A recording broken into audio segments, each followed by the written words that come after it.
Imagine waking up every day before the sun rises, knowing that the first thing you are going to do is slit an animal's throat. Not once a week, not on special occasions, every single day, with your own hands. You feel the warmth of the lamb's body against your chest as you hold the blade. You feel the hot blood running through your fingers, and the smell, iron mixed with burning fat, is so ingrained in your skin that no bath can completely remove it. This was the dawn of a priest in Israel. There was no silent meditation, no soft chanting at sunrise. Service to God began with blood, fire, and smoke, and it lasted until the last ray of light disappeared on the horizon. But here is what no one tells you about the tabernacle. That tent in the middle of the desert was not just a place of prayer. It was a sacred slaughterhouse, an industrial kitchen, a purification hospital, a judicial court, and the residence of the living God, all at the same time, functioning in a space smaller than a football field. And the priests were not ethereal figures dressed in white, praying in silence. They were men who worked standing barefoot on blood-stained stones, who carried animal carcasses on their shoulders, who fed fires that could never go out, literally never, day and night, rain or shine. And if they missed a single step in the ritual, the consequence was not a warning. It was death. How did ordinary men endure living like this? How did this routine work, mixing physical brutality with the most sacred presence in the universe? The answer lies in the details that most people have never heard, and that will completely change the way you view worship in the Old Testament. To understand the daily life of the priests, first you need to understand what the tabernacle really was. Forget that image of a cute little white tent that appears in children's books. What Moses built in the Sinai desert around 1445 BC was an impressive piece of engineering. Exodus chapters 25 to 31 dedicate 7 entire chapters, 7 just to describing the construction instructions. God did not say, "Make a tent for me." He gave technical specifications so detailed they would make any modern architect envious. The entire complex measured approximately 45 meters long by 22 meters wide, roughly half a football field. It was surrounded by curtains of fine white linen suspended on 60 bronze columns, 2 meters and 25 centimeters high. Pure white. From the outside, a visitor saw only this wall of glowing fabric in the middle of the brown desert. The contrast was shocking. In the middle of sand, dust, and stone, that rectangle of brilliant white seemed not to belong to that world. And inside this enclosure is where things got serious. The space was divided into 3 zones with increasing levels of holiness. The outer court was where any Israelite could enter to bring their offerings. In it stood 2 massive objects, the bronze altar for sacrifices, a wooden structure overlaid with copper, 2 meters and 25 centimeters on each side, and 1 meter and 35 centimeters high, and the bronze basin, a giant polished copper bowl filled with water where the priests washed before any service. After the courtyard came the holy place, a covered room accessible only to the priests, with the 7-branched golden lampstand, the table of the bread of the presence, and the altar of incense. And in the back, separated by a thick veil of blue, purple, and scarlet linen, embroidered with cherubim, the Holy of Holies, the most dangerous place on the face of the earth. There sat the Ark of the Covenant. There dwelt the visible presence of God, the cloud of glory called the Shekinah. There, only one man on the entire planet was permitted to enter, the high priest, and only once a year, on the Day of Atonement. This was the blueprint of the tabernacle. Now imagine being one of the men responsible for keeping all of this running every day without fail for decades. Being a priest in Israel was not a choice. You didn't feel a spiritual calling and decide to apply. There was no seminary, no selection process. You were born a priest, or you were not a priest, period. Numbers 18.7 is explicit. The priesthood was a gift given exclusively to the descendants of Aaron, Moses' brother, from the tribe of Levi. If your father was not a son of Aaron, you would never touch the altar of God. Your piety, your knowledge, your devotion did not matter. Lineage was the only criterion, and do not think it was enough just to be from the right family. Leviticus 21 lists a series of physical impediments that disqualified a descendant of Aaron from active service. Blind, lame, with a deformed nose, with one limb longer than the other, with a broken foot, with a broken hand, a hunchback, a dwarf, with a defect in the eyes, with scurvy, with a skin rash, or with damaged testicles. 12 categories of physical defects that permanently barred a man from the altar. He was still considered a priest. He could eat from the sacred portions reserved for the priestly family, but he would never burn incense or offer sacrifices. The criterion was relentless. Whoever presented themselves before God had to represent perfection. Those who passed through this genetic and physical sieve were consecrated in a 7-day ceremony described in Exodus 29 and Leviticus 8. 7 days. It was not an afternoon ordination with the laying on of hands and diploma. For an entire week, the new priests were confined to the entrance of the tabernacle without leaving, day and night.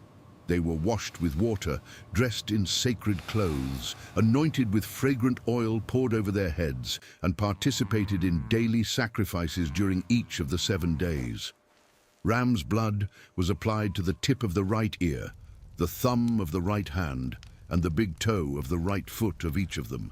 Ear to hear the voice of God, hand to execute his service, foot to walk in his ways. Every part of the body was marked. It was not symbolic, it was visceral, it was physical, it was permanent in the memory. If you think that is already intense, wait. Because when these men finally began to serve in the tabernacle, the daily routine was even more demanding than the consecration. A priest's day began in the dark. Literally, at dawn, while the camp of Israel was still sleeping, we are talking about a camp of hundreds of thousands of people in the desert, the priests scheduled for that day's service were already up. The first task was to check the altar of burnt offering. Remember that fire I mentioned at the beginning? The fire on the bronze altar could never go out. Leviticus 6:12 and 13 repeats this twice in the same paragraph. The fire shall be kept burning on the altar continually. It shall not go out. Continually. It was not suggestion. It was a direct command from God. This means that throughout the entire night, priests took turns feeding the flames. New wood had to be added before the embers died. And here enters a practical detail that few people think about.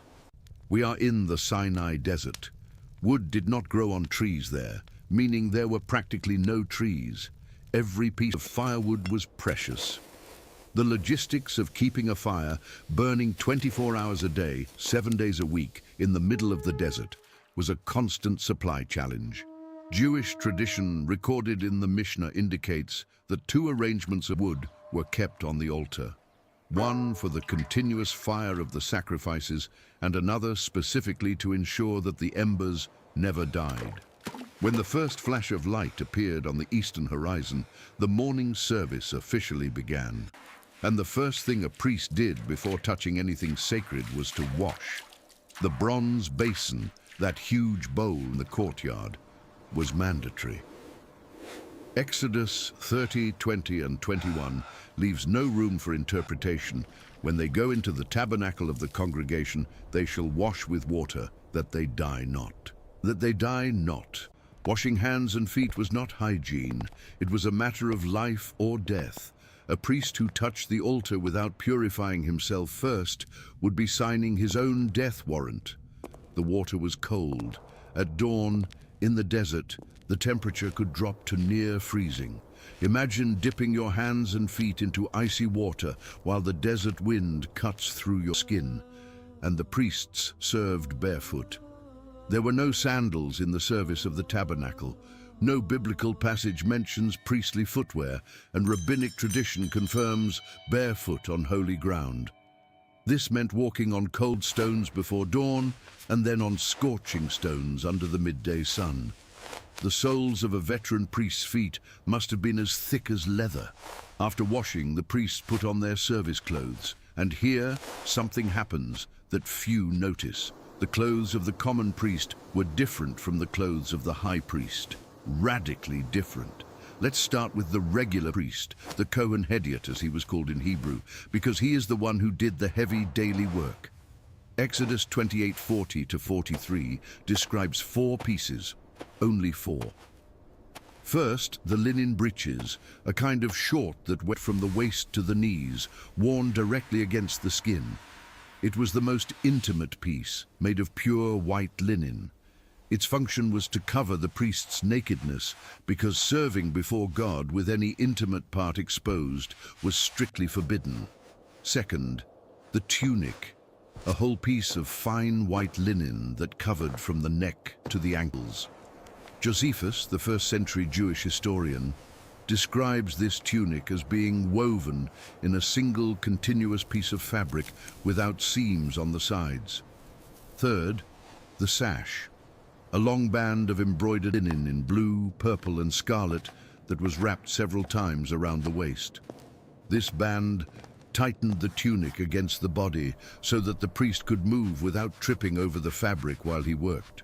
And fourth, the mitre, a white linen turban wrapped over the head, 4 pieces, all of white linen, no wool, no leather, no animal fiber of any kind, pure linen, because linen comes from the flax plant, and in sacred service the distinction between vegetable and animal mattered. And here is a detail that almost no one mentions. White linen in the desert is a practical nightmare.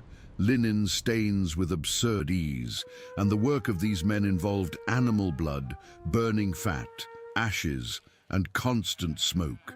Keeping those white clothes impeccable was a daily battle. Tradition records that there were specific chambers within the temple complex, and likely similar practices in the time of the Tabernacle, dedicated exclusively to the washing and storage of priestly garments. A priest could not serve with stained clothes. Visual purity was as important as ritual purity. And now comes something that might surprise you. These clothes did not belong to the priest. He did not take the tunic home. He did not wear the turban whenever he wanted. The sacred garments were the property of the tabernacle. The priest arrived, washed, put on the service clothes stored there, fulfilled his function, and upon finishing, took everything off and went back to his normal clothes. It was like a uniform in the strictest sense of the word, but a uniform that represented total separation from the common world. While those clothes were upon him, the priest ceased to be an ordinary man and became a mediator between heaven and earth. If you found the clothes of the common priest impressive, the high priest's wardrobe was from another planet. It literally looked as if it belonged to another world. Exodus 28 dedicates almost the entire chapter to the 8 elements of the high priest's attire, the 4 basic linen pieces that every priest wore, plus 4 exclusive pieces that transformed that man into a figure so visually impactful that foreign visitors were left speechless. Over the white tunic went a blue robe, called in Hebrew the me'il, a whole piece dyed deep sky blue, sleeveless, which descended below the knees. At the hem of this robe, alternating around the entire circumference, were pomegranates embroidered in blue, purple and scarlet threads, and between each pomegranate a bell of pure gold. Golden bells. Exodus explains the reason. And it shall be upon Aaron to minister, and his sound shall be heard when he goeth in unto the holy place before the Lord, and when he cometh out, that he die not. The sound of the bells was proof that the high priest was still alive inside the holy place. If the bells stopped tinkling, something terrible had happened. Think of the tension of being on the outside, hearing that rhythmic jingling, gold against gold, step after step, knowing that silence meant tragedy.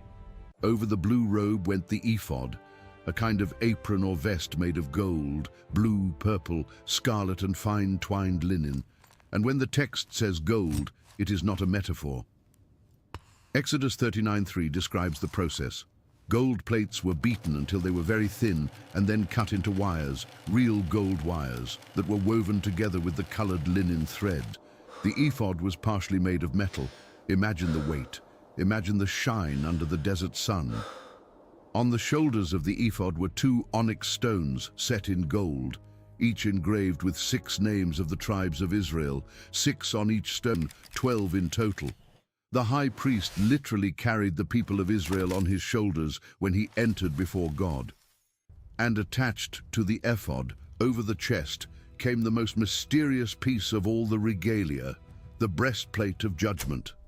A square plate, approximately 22 centimeters on each side, made of the same material as the ephod, gold, blue, purple, scarlet, and linen, folded in half to form a kind of pouch. On the outer face, arranged in 4 rows of 3, sparkled 12 different precious stones: sardius, topaz, emerald, carbuncle, sapphire, diamond, ligure, agate, amethyst, beryl, onyx, and jasper. Each stone represented a tribe. Each tribe rested upon the high priest's heart. And inside the fold of the breastplate, hidden, invisible, were the Urim and the Thummim, the most enigmatic objects in the entire Bible. No one knows exactly what they were. The text simply says they served to consult the will of God. A divine oracle sewn inside the clothing. Now put it all together.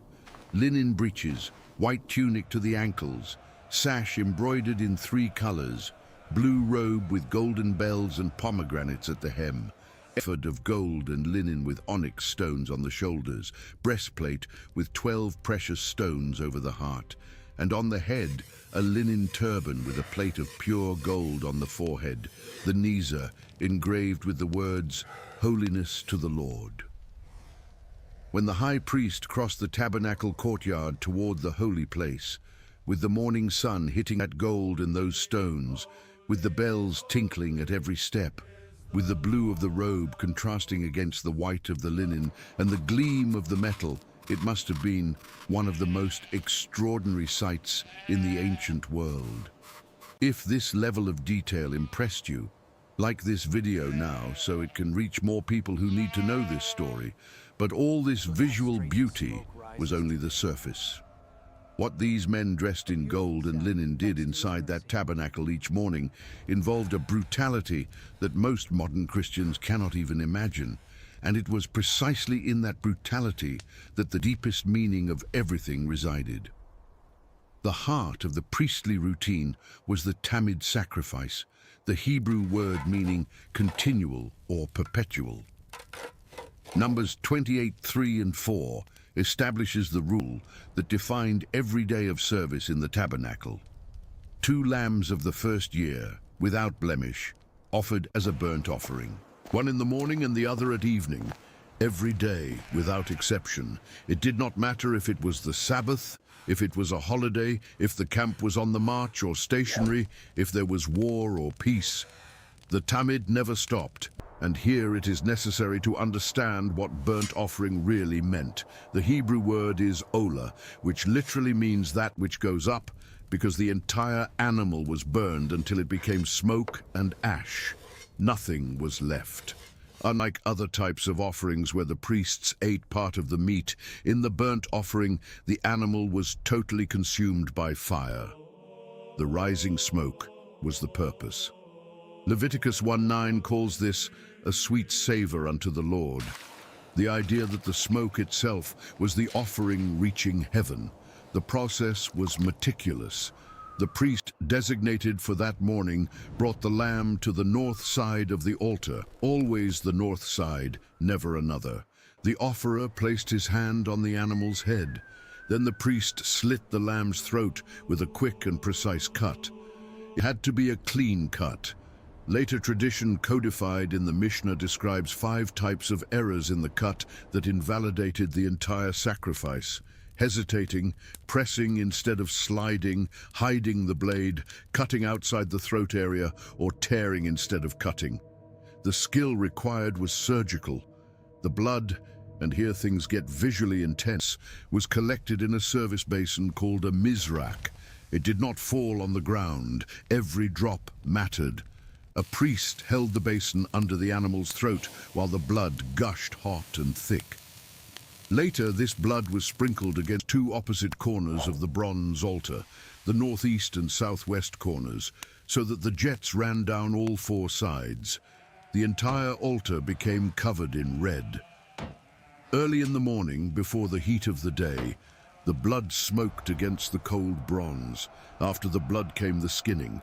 The priest removed the lamb's skin and cut the animal into specific pieces: the head, the fat, the legs, the entrails, the chest. Each part had an order.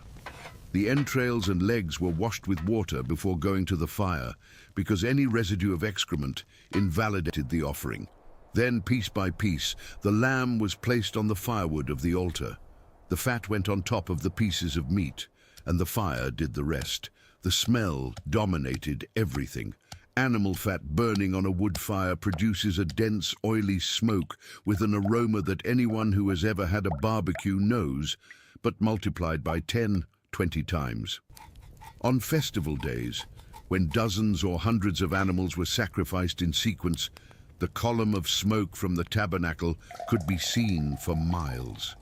The entire camp lived under that smell. It was impossible to forget, even for a moment, what was happening inside that white linen enclosure. And the morning tamid was only the beginning. While the lamb burned outside on the bronze altar, other priests entered the holy place to take care of 3 tasks that happened in parallel, each with its own fascinating details. The first was the menorah. The solid gold 7-branched lampstand stood on the south side of the holy place and needed to be lit continually. Exodus specifies that the oil used had to be from beaten olives, not pressed, beaten. The difference mattered. Beaten olive oil was the first to run from the fruit, the purest, without sediment. Each of the 7 lamps needed to be cleaned every morning. The priest removed the burnt wicks, scraped away the charred residue, replenished the oil and lit them again. In the tradition recorded in the Mishnah, 5 lamps were extinguished and cleaned in the morning, but 2 remained lit throughout the process so as never to leave the holy place completely dark. The care was absolute, that light represented the continuous presence of God illuminating Israel's path. But the menorah was only one of the 3 morning workstations, and the next involved something that modern archaeologists call one of the most sophisticated recipes of the ancient world, a perfume so sacred that reproducing it was a crime punishable by permanent expulsion from the people of Israel: the incense. The second morning task inside the holy place, and possibly the most dangerous of all. In the center of the space, directly in front of the veil that separated the holy place from the Holy of Holies, stood the altar of gold. Smaller than the bronze altar in the courtyard, only 1/2 meter square and 1 meter high, but infinitely more sacred. While the bronze altar received meat and blood, the golden altar received only one thing: the ketoret, the sacred incense. Exodus 30:34-38 provides the recipe with a precision that impresses chemists to this day. 4 main ingredients in equal parts: stacte, onycha, galbanum, and pure frankincense. But rabbinic tradition preserved in the Talmud expands this list to 11 ingredients, adding myrrh, cassia, spikenard, saffron, costus, aromatic bark, and a substance called ma'ale ashan, literally that which makes the smoke rise, which scholars believe to be a kind of herb that made the column of smoke rise perfectly vertical instead of dispersing. 11 ingredients combined in exact proportions, finely ground, mixed with salt, and stored in containers dedicated exclusively to this purpose. Now think about what it meant to enter the holy place alone to burn this incense. The priest chosen, and tradition says he was chosen by lot, and that no priest could repeat this honor as long as there was another who had not yet received it, entered carrying a golden shovel full of coals taken from the bronze altar outside. With the other hand, he brought a container with the ground incense, alone. Inside, a closed space, covered by curtains and animal skins, lit only by the flames of the menorah. He placed the coals on the golden altar, poured the incense over them, and the smoke rose instantly. Dense, white, perfumed with an intensity that no modern perfume can replicate. The aroma was so strong that tradition records that goats sneezed in Jericho, 30 kilometers away, when the wind brought the smell of the incense from the temple. Exaggeration? Probably. But it says a lot about the potency of that mixture. And the danger was real. Nadab and Abihu, Aaron's two eldest sons, died at exactly this altar. Leviticus 10:1 and 2 says they offered strange fire before the Lord, fire he had not commanded, and a flame came out from the presence of the Lord and consumed them right there. On the first day of the tabernacle service, before their father, the bodies were carried out still dressed in their priestly tunics. The message was impossible to ignore. This altar does not tolerate improvisation. The third morning task was the table of the bread of presence, positioned on the north side of the holy place. A table of acacia wood overlaid with pure gold, approximately 1 meter long by ½ meter wide, on which 12 loaves of bread permanently sat, called in Hebrew lechem hapanim, literally bread of the face, because they were before the face of God continually. 12 loaves representing the 12 tribes of Israel. Leviticus 24:5-9 details the recipe. Each loaf was made with 2/10 of an ephah of fine flour, which equals approximately 4.5 liters of flour per loaf. They were huge.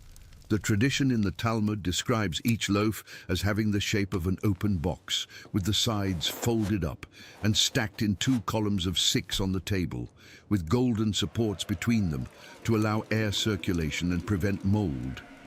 The loaves were changed every Sabbath, exactly on the Sabbath. The priests of the shift that was ending removed the old loaves, which by then were a week old, and the priests of the shift that was beginning placed new, fresh loaves in their place.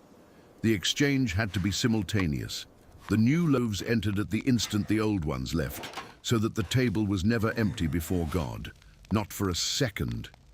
And the removed loaves? Leviticus 24:9 is direct, and it shall be Aaron's and his sons, and they shall eat it in the holy place. The priests ate those loaves. It was one of the ways in which service in the tabernacle also fed the men who maintained it. We will return to this because the diet of the priests is a chapter unto itself that reveals much about how these men lived. But before talking about food, I need you to understand something about the rhythm of this work. Everything I have described so far, the morning tamid with the slaughter of the lamb, the sprinkling of blood, the dismemberment, the burning on the bronze altar, the cleaning of the menorah, the burning of incense, the checking of the bread. All of this happened before mid-morning. The day had barely begun and the priest had already dealt with blood, fire, smoke, oil, incense and gold. And then came the offerings of the people, because the tamid was only the institutional mandatory offering paid by the public treasury of the congregation. Throughout the day, individual Israelites brought their own offerings, and the variety was impressive.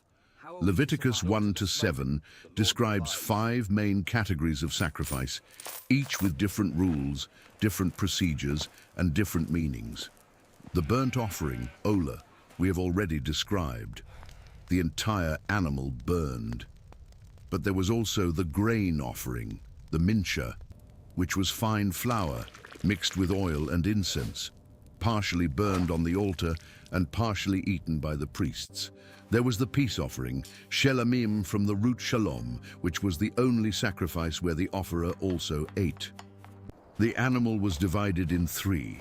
The fat and certain internal parts went to the altar, the chest and the right thigh went to the priests, and the rest of the meat went back to the family that brought the animal.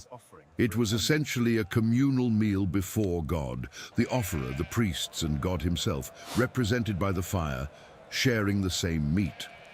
And there was the sin offering, chatat, where blood gained central importance. For the sins of common people, the priest took the blood inside the holy place and sprinkled it 7 times before the veil. 7 times. The curtain that separated the holy place from the Holy of Holies received blood splatters regularly. Imagine what that fabric must have looked like after months of service. The original colors of blue, purple, and scarlet, marked by dark stains of dried blood in sprinkling patterns. Finally, the guilt offering, a sham, specifically for cases involving restitution. If someone had defrauded their neighbor or misused something consecrated, it was not enough to sacrifice an animal.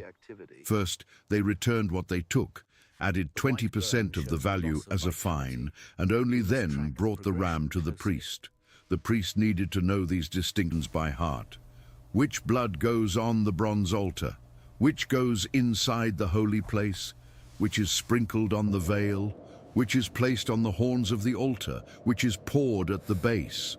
To miss the procedure invalidated the entire sacrifice, and an invalid sacrifice was worse than no sacrifice at all, because it created the false impression that sin had been covered when it actually had not.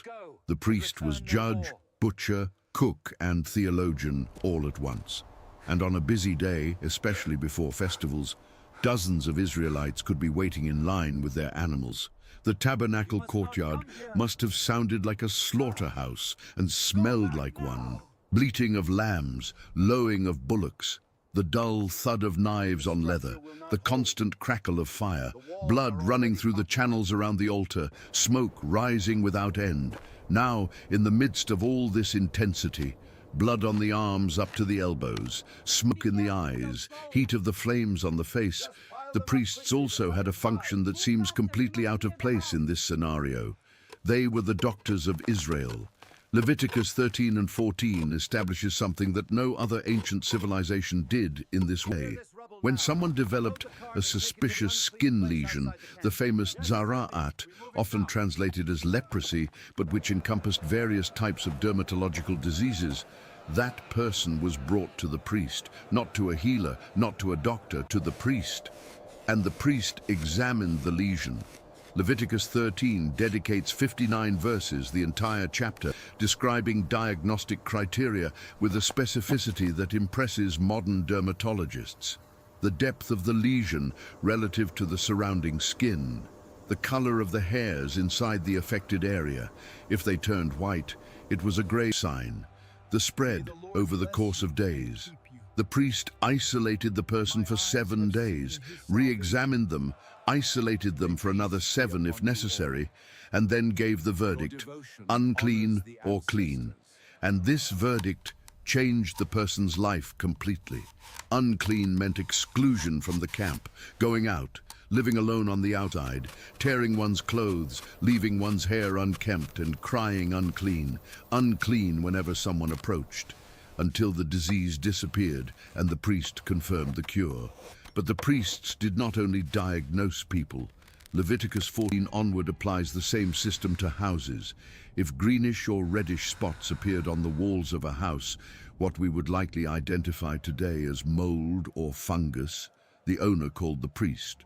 The priest ordered the house emptied before inspecting it, so that nothing inside would be declared unclean unnecessarily. Then he examined the spots, closed the house for 7 days, returned to re-evaluate, and depending on the result, ordered the walls scraped, the affected stones replaced, replastered, or in extreme cases, the entire house demolished and the remains carried out of the camp. The priest was a health inspector, civil engineer, and religious authority all in one person. Imagine the mental versatility required. In the morning, you are slitting a lamb's throat with surgical precision. At noon, you're examining a skin lesion with a clinical eye, and in the afternoon you are deciding if a house needs to be demolished. All this barefoot, dressed in white linen, with blood still drying under your fingernails from the morning service. And there was yet another responsibility that weighed on the shoulders of the priests, one that involved neither blood nor diagnosis, but which was perhaps the most powerful of all. They were the bearers of the blessing. Numbers 6:24-27 records one of the oldest passages in the Bible, and we have archaeological proof of this. In 1979, archaeologist Gabriel Barkay discovered two tiny silver scrolls in a tomb at Ketef Hinnom near Jerusalem. When the scrolls were unrolled, a process that took 3 years because of the metal's fragility, they contained engraved words of the priestly blessing. Dated to the 7th century BC, they are the oldest biblical texts ever found, older than any Dead Sea Scroll, and the words say, "The Lord bless thee and keep thee. The Lord make his face shine upon thee and be gracious unto thee. The Lord lift up his countenance upon thee and give thee peace." The priests pronounced this blessing over the people of Israel every day, with hands raised, fingers positioned in a specific way that tradition has preserved to this day.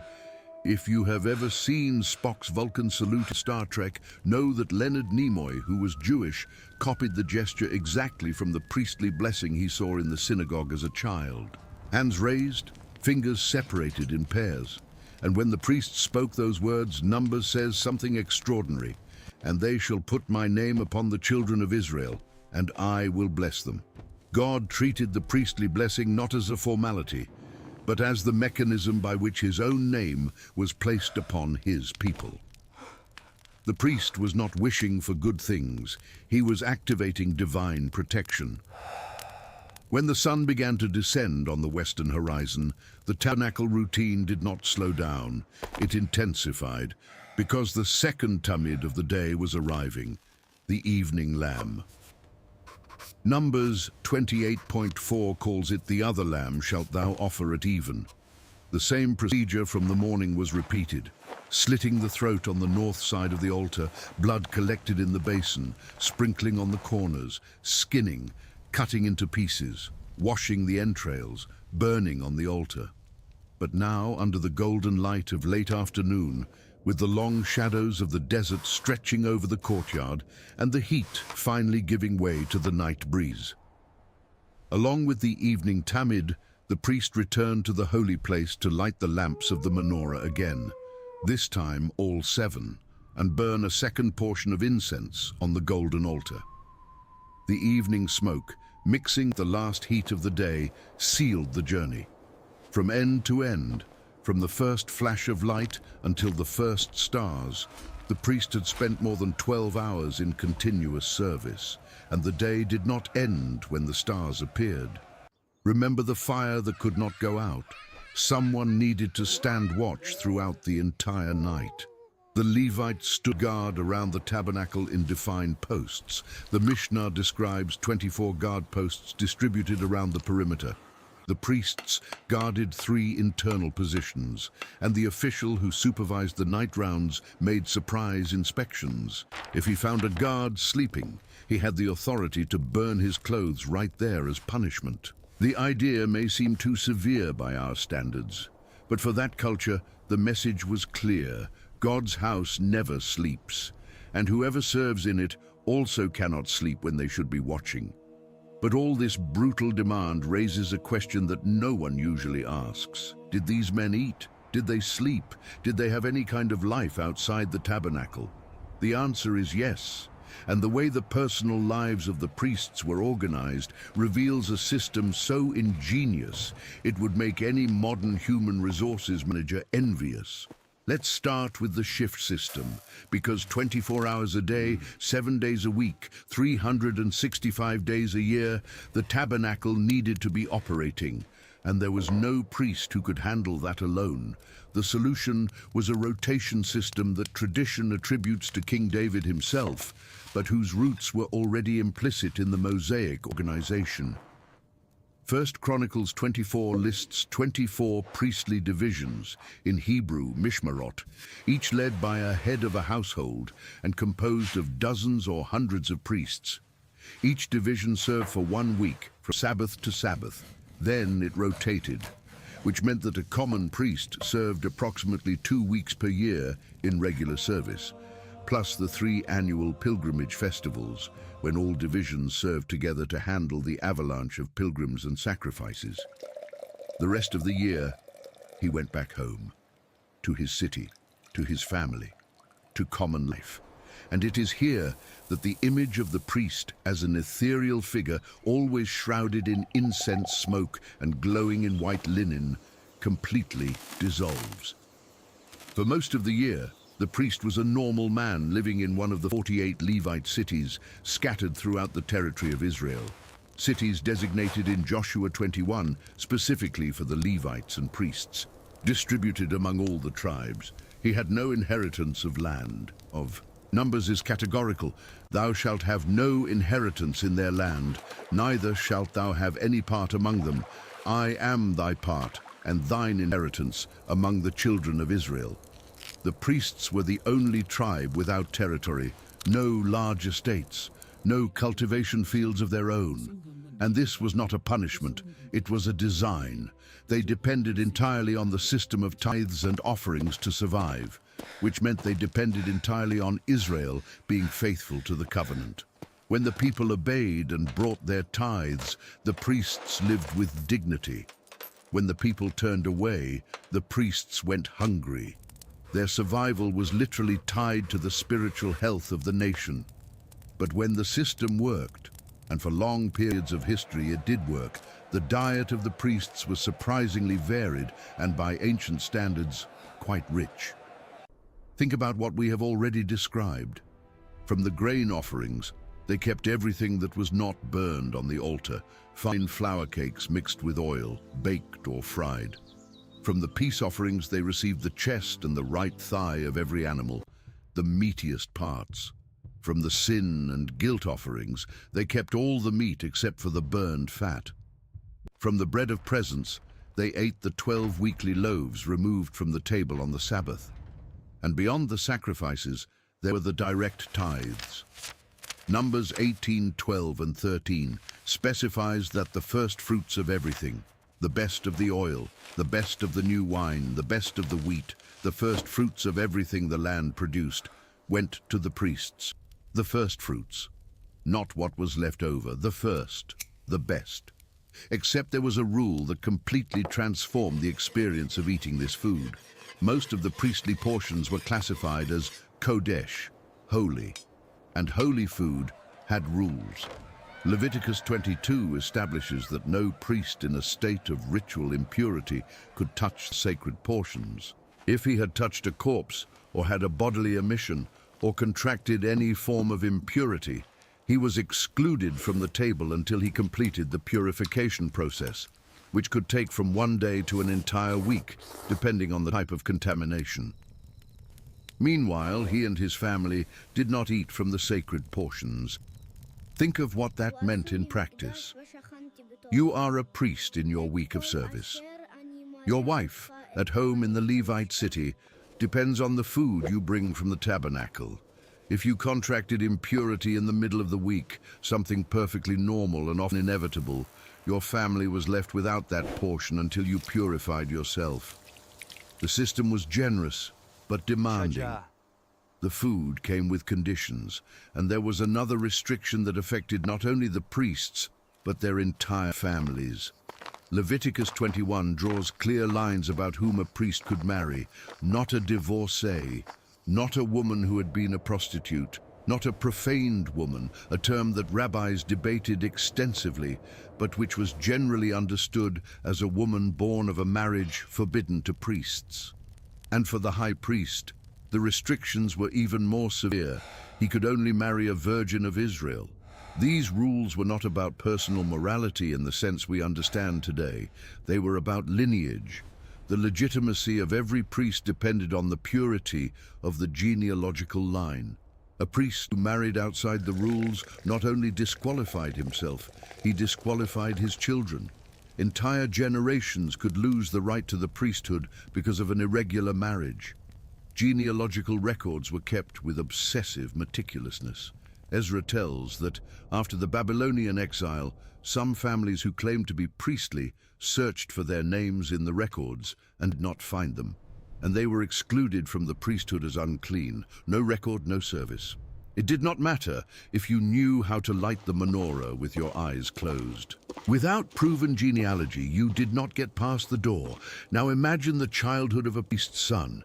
You were born in a Levite city surrounded by families like yours.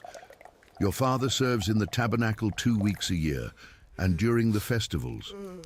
When he returns from service, he brings portions of meat and bread that your mother prepares according to specific rules of purity, cooked in dedicated vessels, consumed within the city limits, finished before the ritual expiration date, because sacred portions that were not consumed in the correct time had to be burned, not thrown away.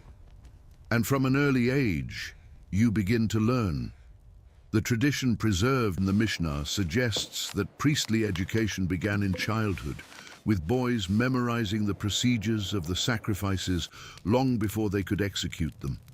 Every cut, every gesture, every prayer, the distinctions between the 5 types of offering, the rules of purity, the diagnostic criteria for skin diseases, the law about clean and unclean foods. There was no formal school with rooms and desks. Learning was domestic and practical, passed from father to son, from uncle to nephew, in everyday conversations, in examples during service. And when the young priest finally reached the age to serve, which rabbinic tradition sets at 20, although Numbers 4 mentions 30 for Levites in transport functions, he was not simply thrown in front of the altar with a knife in his hand. There was a period of observation and supervised practice. The older priests evaluated whether the young man knew the procedures, whether his hands were steady, whether he understood the gravity of what he was doing. An error at the altar was not a technical failure. It was an offense against God. And as we saw with Nadab and Abihu, offenses at the altar could be fatal.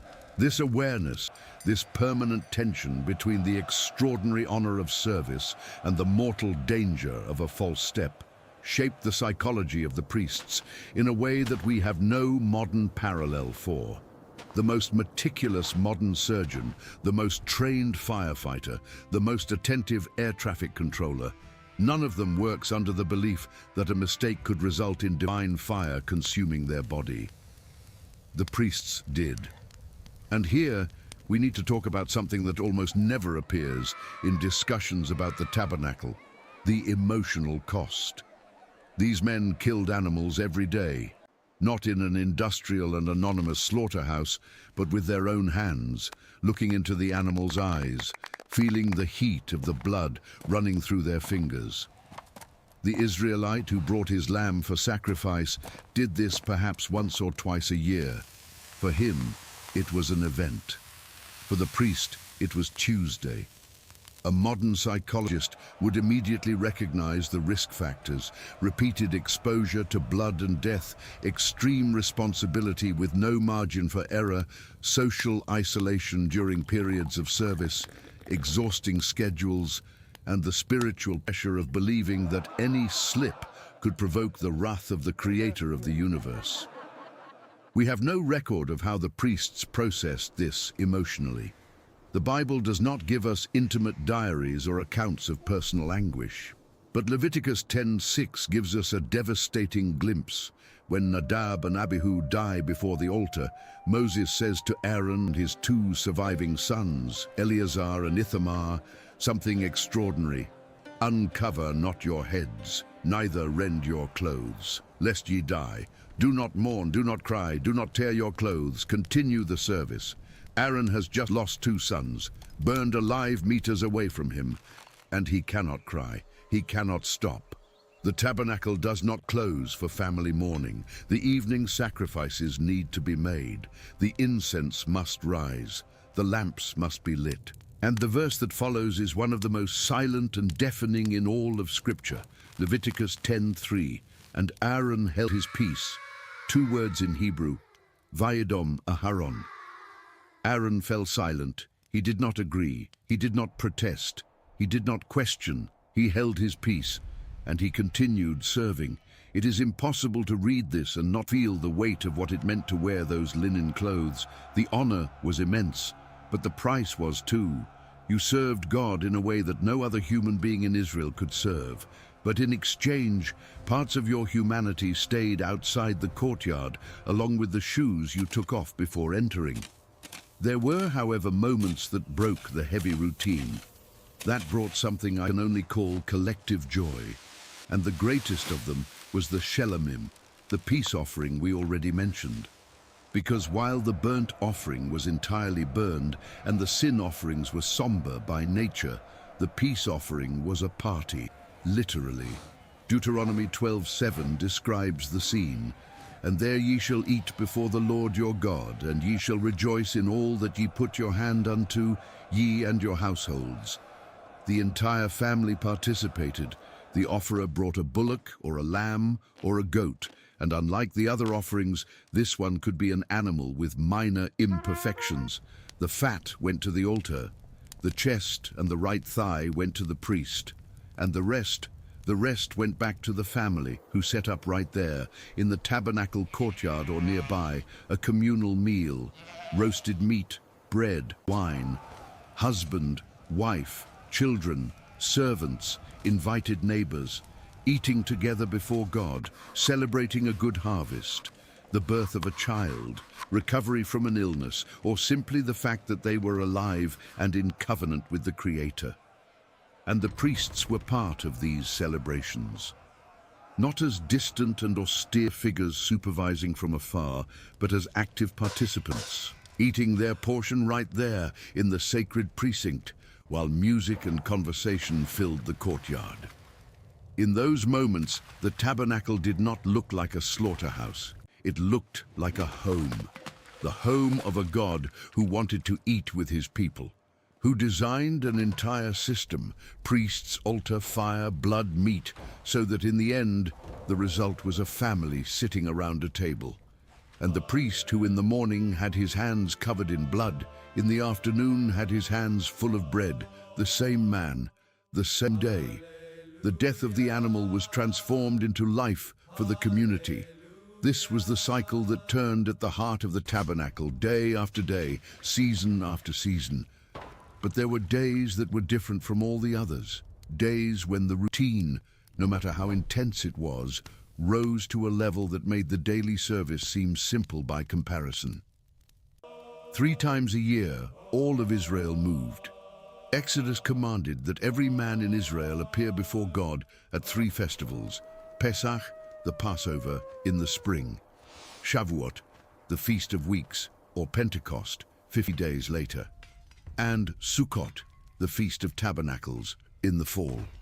3 times a year, from every tribe, from every city, from every corner of the territory, the Israelites converged on the place where the tabernacle was set up. And they did not come empty-handed. They came with their animals. Hundreds of families, each with its lamb, its bullock, its grain offering, its tithe in kind. The volume of work that fell upon the priests in those weeks defies imagination. All 24 divisions served simultaneously. Every available priest was on his feet, dressed, positioned. Passover was the most visceral of all. Exodus 12 describes the original instruction. Each family was to take a lamb on the 10th day of the first month, keep it until the 14th day, and then sacrifice it at evening. In the desert, with a population estimated in the hundreds of thousands, this meant a quantity of lambs being slaughtered in the same interval of a few hours that is difficult to process. The Talmud, speaking already of the temple period, but reflecting traditions that go back to the tabernacle, describes the procedure in Pesachim 5:5-10. The Israelites entered the courtyard in 3 successive groups. The doors were closed when the first group packed the space. The lambs were slaughtered by the offerers themselves, while the priests formed 2 rows.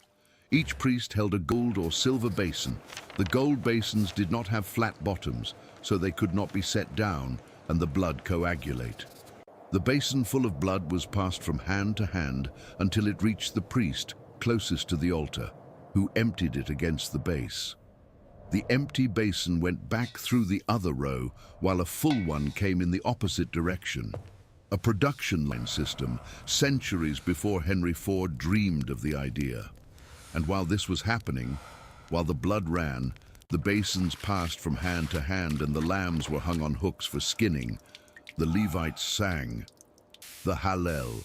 Psalms 113 to 118, praises to God chanted in chorus while the floor turned red, when Israel went out of Egypt and the knives went down. The Lord is my strength and my song, and the blood filled the basins. This is the day which the Lord hath made, and the fat crackled on the altar. If the Hallel ended before all the lambs were sacrificed, the Levites began again, and again, as many times as necessary. Imagining this scene requires a deliberate effort not to sanitize it. Our modern instinct wants to clean up the blood, silence the bleating, soften the images. But to do so would be to betray the reality of what happened there. It was beautiful and it was brutal. It was sacred and it was carnal. It was worship in the oldest and most visceral sense of the word, the recognition that life has a price and someone needs to pay it. For the priests, the pilgrimage festivals were the peak and the absolute limit of physical endurance.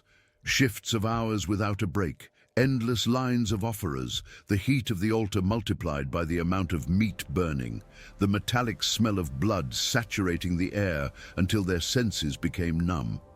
And at the end of the day, when the last lamb had been hung and the last offerer had left the courtyard, the priest still needed to prepare the evening tamid, light the menorah, and burn the incense. The ordinary service did not stop because the extraordinary had happened.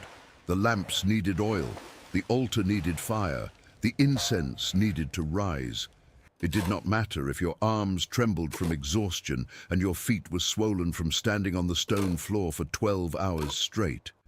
The system had no pause button, and we still have not spoken of the most extraordinary day of all, the day when the entire system, every rule, every ritual, every piece of clothing, every drop of blood, converged on a single event, executed by a single man, in a single place, where no other human being ever set foot, Yom Kippur, the Day of Atonement. If the daily service of the priests was a complex symphony, Yom Kippur was the solo that justified the entire orchestra. And to understand what happened on that day, we need to talk about the man who stood at the center of everything, the high priest. Because while the common priests already carried an immense burden, the high priest lived in a category of his own. Leviticus 16 details the ritual with a precision that reveals how every second of that day was choreographed. In the week preceding Yom Kippur, the high priest was separated from his house and confined to a chamber in the sacred precinct. He rehearsed every step, every gesture, every verbal confession. The older priests made him repeat the procedures until they were engraved in his muscles. On the eve, he did not sleep. Elders stayed by his side the entire night, reading the scriptures aloud to keep him awake, because if he fell asleep, he might have a nocturnal emission that would make him unclean, and there was no substitute. There was no plan B. If the high priest became contaminated on the eve of Yom Kippur, all of Israel was left without atonement. And then the day arrived. He changed clothes 5 times throughout the ritual, alternating between the golden garments of glory and simple white linen clothes. Each change required a complete immersion in the mikveh. 5 immersions, 10 washings of hands and feet in the bronze basin, and then came the moment for which the entire system existed. Alone, without an assistant, without a helper, without a witness, the high priest took the censer full of coals from the altar and 2 handfuls of fine incense and passed through the veil into the Holy of Holies, the place where the presence of God dwelt over the ark. No other human being entered there, never, only him, only on this day, once a year. The cloud of incense had to rise before he looked at the ark, because, Leviticus says, the cloud of the incense may cover the mercy seat that is upon the testimony, that he die not. Even the high priest, even on the holiest day, even after a week of preparation, he could not look at the ark directly. The cloud of incense was his protection, his shield between human fragility and absolute holiness. And when he came out, alive, the relief of the entire nation was audible. It is easy to look at all this from a distance and see only blood, rules, and strange rituals. But when you get closer, when you feel the linen on your skin, the heat of the altar on your face, the weight of the basins passing from hand to hand, what emerges is something deeply human. Imperfect men trying to serve a perfect God, waking up before the sun, removing ashes, lighting flames, carrying blood, feeding fire, day after day, without applause, without an audience, without recognition, beyond the silent conviction that it mattered. That between heaven and earth, someone needed to stand and keep the bridge open. They were that bridge.